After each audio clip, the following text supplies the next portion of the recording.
श्रीमद् भागवत कथा कहाँ से प्रारंभ होती है? महर्षि श्री वेदव्यास जी के मंगलाचरण से। मंगलाचरण क्या होता है? इसमें जो भागवत का लिखने वाला है, लेखक या सुनाने वाला है, वह अपने गुरुदेव या अपने आराध्य देव की वंदना करता है। तो भागवत का संकलन किसने किया? महर्षि श्री वेदव्यास जी ने। तो महर्षि श्री वेदव्यास जी भागवत का मंगलाचरण करते हैं, मंगलाचरण लिखते हैं 3 श्लोकों में। कितने श्लोकों में है भागवत का मंगलाचरण? 3 श्लोकों में। और भागवत के विषय भी कितने हैं? 3। श्लोक भी कितने मंगलाचरण के? 3। तो तीनों श्लोकों में, पहले तीनों श्लोकों में महर्षि श्री वेदव्यास जी ने तीनों विषयों का ज्ञान करा दिया एक साथ।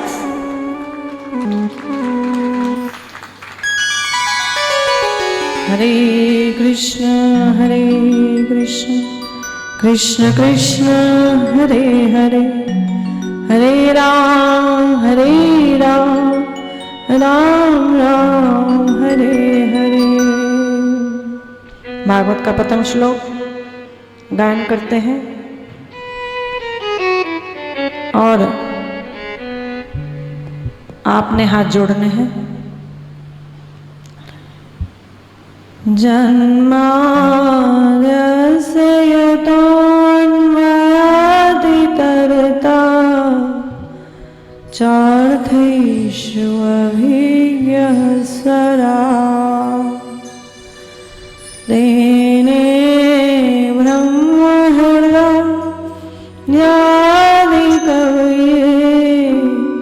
मुह्यन्ति यत् सूर्यः तेजो वारिमृदा यथा विनिमयो यत्र त्रिसर्गो अमृषा धाम्ना स्वेन सदा निरस्तकुहकं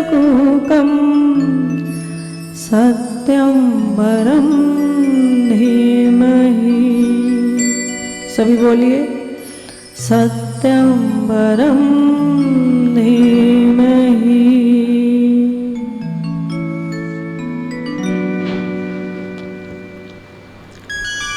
सत्यम परम धीमहि।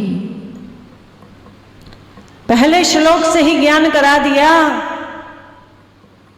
कि परमेश्वर कौन है। फिर परमेश्वर के कार्य बताए श्लोक में। यदि भागवत के प्रथम 3 श्लोकों का विस्तार करने लगे तो इसके लिए तो 14 घंटे चाहिए। अगर हम विस्तार करें, श्लोक के एक एक शब्द पर विचार करें, उसके तात्पर्य को समझाएं, तो 14 घंटे चाहिए इन 3 श्लोकों को समझाने के लिए।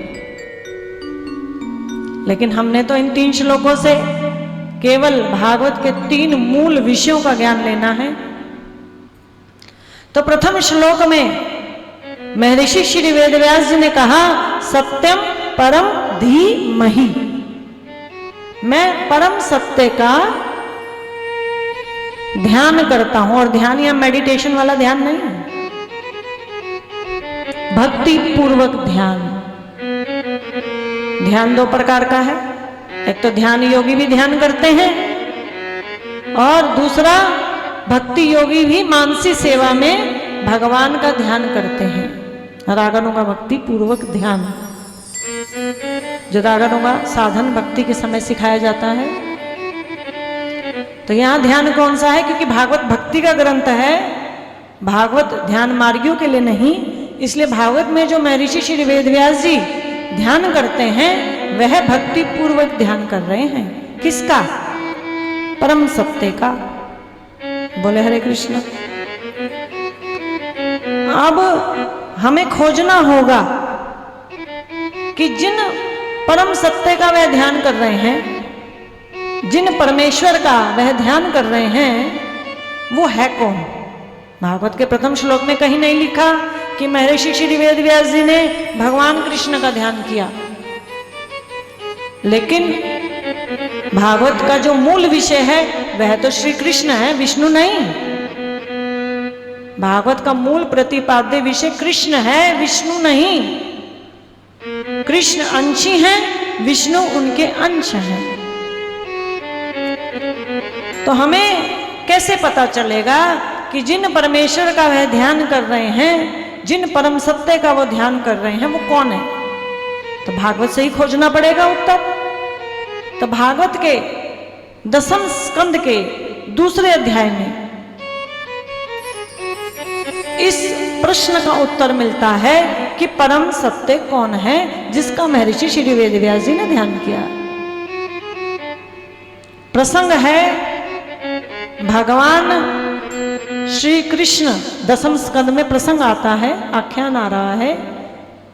10वें स्कंद में श्री सुखदेव जी परीक्षित जी को कथा सुना रहे हैं कि भगवान श्री कृष्ण धरती पर अवतरित होने से पहले माता देवकी के गर्भ में कुछ समय के लिए ठहरे और 9 महीने पहले नहीं आए। भादो मास की अष्टमी तिथि के दिन ही आए हैं, कुछ क्षण पहले, 1-2 मुहूर्त पहले। भगवान कहां से आए? कृष्ण लोक से माता देवकी के गर्भ में आए हैं। तो गर्भ में कुछ क्षणों के लिए भगवान ठहरे हैं। तब पूरे ब्रह्मांड के समस्त लोकों से जो प्रमुख देवता हैं वह कंस के कारागार में उपस्थित हो गए हैं। भगवान कहां से हैं? आध्यात्मिक जगत के कृष्ण लोक से भौतिक जगत के हमारे वाले ब्रह्मांड में पृथ्वी लोक के मथुरा के कंस की कारागार में देवकी माता के गर्भ में कुछ क्षण के लिए आई। तो देवता सारे ब्रह्मांड के एकत्रित हो गए और सभी देवता कहां आ गए? मथुरा में कारागार में, जेल में आ गए। तो कंस की कारागार में प्रकाश हो गया और वह समस्त देवतागण स्तुति गाने लगे। अब देवकी माता के गर्भ में कौन है? कृष्ण। और स्तुति कौन गा रहे हैं? देवता। और किस नाम से गाई स्तुति? सत्यव्रतम त्रिसत्यम, सत्यव्रतम त्रिसत्यम, सत्य सत्य सत्य कहकर गाई। क्या कहकर गाई?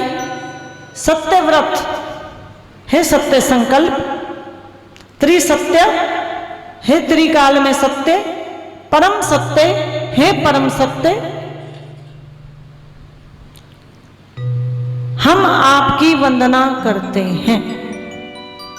तो 1 बार नहीं, 2 बार नहीं, 3 बार नहीं, अनेकों बार भगवान श्री कृष्ण को सत्य सत्य परम सत्य कहकर पुकार रहे हैं। कौन? देवता। और स्तुति कर रहे हैं कृष्ण की।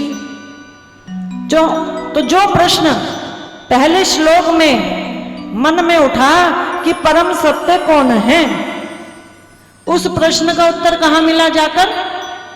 भागवत के 10वें स्कंद के 2 अध्याय के 26 नंबर श्लोक में। बोले हरे कृष्णा। तो 10:2:26 में जाकर तो उत्तर मिला और प्रश्न उठा पहले श्लोक से। तो इस से सिद्ध होता है कि परमेश्वर श्री कृष्ण ही हैं, जिनका महर्षि श्री वेदव्यास जी ने भक्ति पूर्वक ध्यान किया। तो पहले प्रश्न का उत्तर मिला। भागवत के 3 मूल विषय है ना, परमेश्वर कौन है, तो उत्तर मिला श्री कृष्ण परमेश्वर हैं। हरे कृष्ण कृष्ण कृष्ण हरे हरे, हरे राम राम राम हरे हरे। दूसरा श्लोक भागवत 1:1-2। इसमें हमें दूसरे प्रश्न का उत्तर मिला। परमेश्वर की प्राप्ति का उपाय क्या है, यही दूसरा प्रश्न है ना, यही दूसरा मूल विषय है जो हमें समझना है। परमेश्वर की प्राप्ति का उपाय क्या है? तो महर्षि श्री वेदव्यास जी कहते हैं कि मैंने जो इस भागवत का संकलन किया है उसमें परम धर्म का मैंने निरूपण किया है। किसका निरूपण किया है? परम धर्म का। धर्म प्रोजेक्ट कैतवोत्तरो। इस भागवत में कैतव धर्म नहीं है, शरीर के धर्म नहीं सिखाए मैंने। शरीर के तो बहुत से धर्म है, ब्रह्मचर्य, गृहस्थ, वानप्रस्थ, सन्यासी के धर्म, और अनेक अनेक धर्म है। 4 वर्ण है, क्षत्रिय हो गया, वैश्य हो गया, शूद्र हो गया, अनेक अनेक धर्म है सभी के। तो महर्षि श्री वेदव्यास जी कहते हैं कि मैंने इस श्रीमद् भागवत में कैतव धर्म का उल्लेख नहीं किया। परमो धर्मो परम धर्म का उल्लेख किया है। परम धर्म, धर्म अर्थात कर्तव्य, परम सबसे बड़ा कर्तव्य। 2 प्रकार के कर्तव्य हैं, एक है शरीर का कर्तव्य, एक है आत्मा का कर्तव्य। तो शरीर के कर्तव्य तो निभा ही रहे हैं और बचपन से ही सिखाए जाते हैं निभाने। तो लेकिन कल की कथा में क्या सुना, क्या समझा कि हम तो शरीर नहीं, हम तो एक आत्मा है शरीर के भीतर। तो आत्मा का कर्तव्य है, वो आत्मा का कर्तव्य क्या है? वह है भक्ति। कर्तव्य क्या है? भक्ति, सेवा करना। जैसे हम शरीर के कर्तव्य सेवा करने से निभाते हैं, सेवा करते हैं कि नहीं? संबंध का निर्वाह कैसे किया जाता है?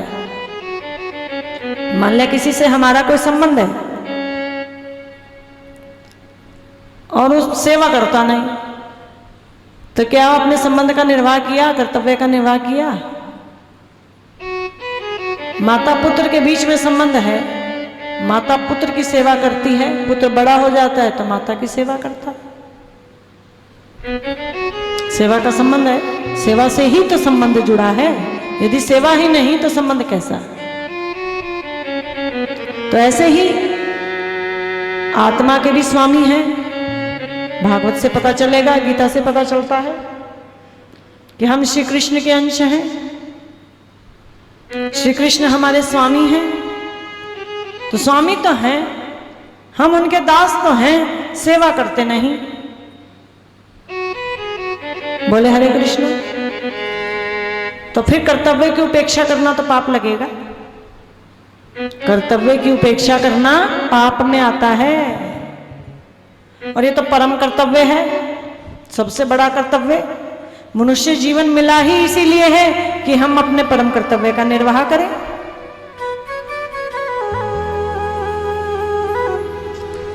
वेद वाक्य कहता है मनुर्भव। क्या कहा? मनुर्भव। और वेद है किसके लिए? मनुष्यों के लिए। और मनुष्यों के लिए हैं, और मनुष्य को ही कह रहे हैं मनुर्भव, मनुष्य बनो। अब मनुष्य को क्या कह दिया? मनुष्य बनो। इसका मतलब मनुष्य नहीं है क्या? बोले हरे कृष्णा। धर्मे विहीना पशु ही समाना। धर्म से विहीन व्यक्ति पशु के समान है। तो यदि कोई परम धर्म का निर्वाह नहीं करता तो फिर वह मनुष्य नहीं है, फिर वे 2 पैर वाला होते हुए भी 4 पैर वाला पशु ही कहा है वेदों ने, शास्त्रों ने। हरे कृष्ण कृष्ण कृष्ण हरे हरे, हरे राम राम राम हरे हरे। मनुष्य वही है जो अपने परम धर्म का निर्वाह करे, क्योंकि मनुष्य जीवन मिला ही है परम धर्म अर्थात सेवा करने के लिए, अर्थात भक्ति करने के लिए। तो भागवत के मंगलाचरण में परमेश्वर श्री कृष्ण की प्राप्ति का उपाय क्या है, और वह उपाय है परम धर्म अर्थात भक्ति। यह ज्ञान हमें सार रूप में प्राप्त होता है। और भक्ति के तो भिन्न भिन्न अंग हैं। भक्ति कहां से करना सीखें? भक्ति हम सीखे कहां से? कौन सिखाएगा भक्ति? तो महर्षि श्री वेदव्यास जी कहते हैं, मैंने जो इस भागवत का संकलन किया है ना, ये भक्ति सिखाने के लिए ही किया है। यदि किसी को भक्ति सीखनी है तो वह भागवत से सीखे। तो दूसरा श्लोक हुआ भागवत का, तीसरा श्लोक में महर्षि श्री वेदव्यास जी बताते हैं कि भक्ति करने से क्या मिलेगा, किस उद्देश्य की प्राप्ति कराएगी भक्ति। तो उत्तर स्वरूप मिलता है कि भक्ति यदि हम भागवत के अनुसार करेंगे तो भक्ति करते हुए जब हृदय शुद्ध हो जाएगा तो भक्ति हमें परम आनंद की प्राप्ति कराएगी, आनंद चिन्मय रस की प्राप्ति कराएगी भक्ति, कृष्ण प्रेम की प्राप्ति कराएगी, परम साध्य की प्राप्ति कराएगी भक्ति। तो जब तक कृष्ण प्रेम नहीं मिल जाता तब तक हमें समस्त वेद वेदांतों का सार श्रीमद् भागवत महापुराण मुहुर रहो बार बार सुनना चाहिए। कब तक सुनना चाहिए? जब तक कृष्ण प्रेम नहीं मिल जाता। और जब क्या कृष्ण प्रेम मिल जाएगा तो भागवत सुननी छोड़ देंगे? नहीं छोड़ पाएंगे, क्योंकि उस समय भागवत तो प्राण बन जाएगी। प्रेमा भक्ति में भी भागवत सुनी जाती है और साधन भक्ति में भी भागवत सुनी जाती है। तो साधन 2 काल हैं, एक साधन काल और एक साध्य काल। साध्य मतलब जब लक्ष्य मिल गया, और साधन मतलब जब तक लक्ष्य नहीं मिला हमने साध्य को पाना है। ऐसे समझिए साधन और साध्य शब्दों को। जैसे कि आप नजफगढ़ में हैं और आपको वृंदावन जाना है, तो वृंदावन जाने के लिए अनेक साधन हैं। गाड़ी भी साधन है, मोटरसाइकिल से भी जा सकता है कोई, ट्रेन से भी जा सकता है, बस से भी जा सकते हैं, बोले हरे कृष्ण, टेम्पो ट्रेवलर से भी जा सकते हैं। तो ये सब क्या हुए? साधन, ले जाने वाले उपाय, साधन जो हमें कहां तक ले जाएगा? साध्य। साध्य क्या है? वृंदावन जाना। किंतु जब वो वृंदावन पहुंच जाएगा तो बस को छोड़ देगा, ट्रेन को छोड़ देगा। साध्य तक पहुंचकर साधन छूट जाता है, छोड़ना होता है।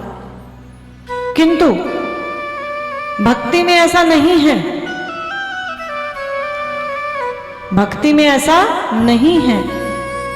भक्ति में, क्योंकि भक्ति क्या है? साधन। कहां तक ले जाने का? कृष्ण तक ले जाने का, कृष्ण के धाम तक ले जाएगी, कृष्ण प्रेम प्राप्ति कराएगी, साधन है। भक्ति मतलब सेवा। हम भागवत सुनेंगे, हम एकादशी करेंगे, हम हरि नाम जप करेंगे, क्यों कर रहे हैं? कृष्ण प्रेम पाने के लिए, कृष्ण की सेवा पाने के लिए, भौतिक जगत से निकलने के लिए। तो परम धाम चले गए, साध्य मिल गया। तो क्या साध्य मिल जाने पर भक्ति छूट जाएगी? नहीं, तो वहां भी भक्ति चलेगी। कौन सी भक्ति? वहां पर चलेगी प्रेमा भक्ति। तो जब तक साध्य नहीं मिल जाता तब तक तो चलती है साधन भक्ति, और जब साध्य मिल जाता है तो चलती है प्रेमा भक्ति, साध्य भक्ति। तो तब भी भागवत श्रवण चलेगा, तब भी हरिनाम चलेगा, सब कुछ चलेगा। जो यहाँ भक्ति करनी सीखी है, प्रणाम करना, भोग लगाना, फूल चढ़ाना, जो यहाँ भक्ति सीखी है वहां भी जाकर हम भक्ति करेंगे, सेवा करेंगे, भगवान के परिकरों के आदेश से भक्ति करेंगे वहां। तो अब वो भक्ति छूटेगी नहीं, फिर उस भक्ति में रस आएगा। वह भक्ति हमारा आनंद वर्धन करेगी। और जब तक भक्ति साधना काल में तो बड़ा जोर लगाना पड़ता है, आलस आता है, नींद आती है, परेशानी होती है, कष्ट होता है, तप उठाना पड़ता है। और जब साध्य अवस्था में पहुंच जाएगी भक्ति तो फिर तो आनंद आएगा, आनंद देगी, प्रदान करेगी भक्ति। तो भक्ति कृष्ण प्रेम आनंद प्रदान करती है। यह है भागवत के मंगलाचरण के तीसरे श्लोक का सार।